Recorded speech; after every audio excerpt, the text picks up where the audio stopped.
Mga parusa sa mga kasalanan. Ika-20 kabanata. Inutusan ng Panginoon si Moises na sabihin ito sa mga taga-Israel, ang sinuman sa inyo at sa mga dayuhang naninirahang kasama ninyo na maghahandog ng kanyang anak sa Diyos-Diyosang si Molek ay dapat batuhin ng taong bayan hanggang sa mamatay. Kasusuklaman ko ang taong iyon at huwag na ninyong ituring na kababayan. Sapagkat dahil sa paghahandog niya ng kanyang anak kay Molek, dinungisan niya ang lugar na pinagsasambahan sa akin, at nilapastangan niya ang aking pangalan. Kapag ang taong iyon ay hinahayaan ninyo sa kanyang ginagawang iyon, ako mismo ang uusig sa kanya, at sa sambahayan niya, at sa lahat ng sumusunod sa kanya sa paghahandog kay Molek. Hindi ko sila ituturing na kababayan ninyo. Kasusuklaman ko ang mga sumasangguni at sumusunod sa mga espiritistang nakikipag-usap sa mga kaluluwa ng patay. Hindi ko sila ituturing na kababayan ninyo. Italaga ninyo ang inyong sarili para sa akin, at magpakabanal kayo, dahil ako ang Panginoon na inyong Diyos. Sundin ninyo ang aking mga tuntunin, dahil ako ang Panginoon na nagtalaga sa inyo, para maging bayan ko. Ang sinumang lumapastangan sa kanyang ama at ina ay kailangang patayin. Kung ang isang lalaki ay sumiping sa asawa ng iba, siya at ang babae ay dapat patayin.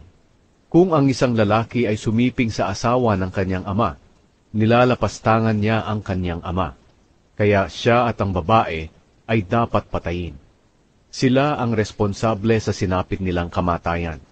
Kung ang isang amay sumiping sa kanyang manugang na babae, siya at ang babae ay dapat patayin, dahil masama ang kanilang ginawa. Sila ang responsable sa sinapit nilang kamatayan. Kung ang isang lalaki ay sumiping sa kapwa lalaki, pareho silang dapat patayin, dahil pareho silang gumawa ng kasuklam-suklam na gawain. Sila ang responsable sa sinapit nilang kamatayan. Kung ang isang lalaki ay sumiping sa mag-ina, silang tatlo ay dapat sunugin, dahil masama ang kanilang ginawa. Ang kasamaang ito ay dapat mawala sa inyo.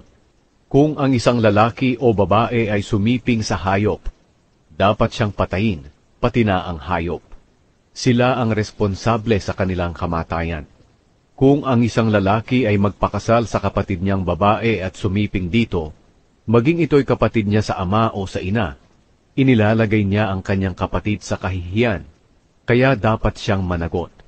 At dahil masama ang ginawa nila, huwag na silang ituring na kababayan ninyo. Kung ang lalaki ay sumiping sa babaeng may buwanang dalaw dahil gusto rin ng babae, silang dalawa ay huwag na ninyong ituring na kababayan. Kung ang isang lalaki ay sumiping sa kanyang tiyahin, inilalagay niya sa kahihiyan ang kanyang tiyahin. Silang dalawa ay dapat managot sa kanilang ginawa.